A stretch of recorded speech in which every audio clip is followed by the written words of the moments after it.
দেখুন, যেটা আমাদের ভারতবর্ষের সংবিধান, সেই সংবিধান মতে ওয়াকফ বিলের সংশোধনী এনেছে আমাদের ভারতীয় জনতা পার্টি মোদী সরকার।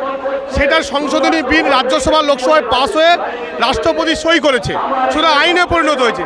সে আইনকে যারা অমান্য করছে তাদের কঠোরতম শাস্তি হোক, এবং এই জেহাদিরা ভারতবর্ষকে যেভাবে লুট করেছে বিগত দিনে, এই সময়ও তারা সেই লুট করার রাস্তা নিয়েছে, সেটা কোনোদিনও সম্ভব নয়।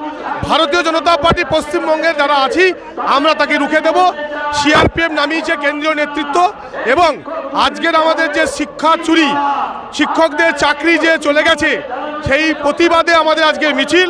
আমিও একজন হাই স্কুলের শিক্ষক, 2003 সালে এসএসসিতে আমি চাকরি পেয়েছি।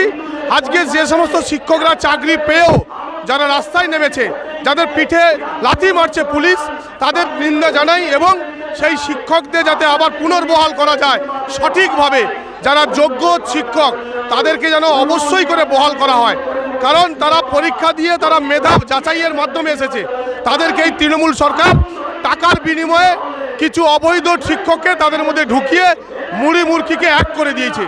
সেইটাকে কিন্তু অবশ্যই বাঁচতে হবে এই সরকারকে।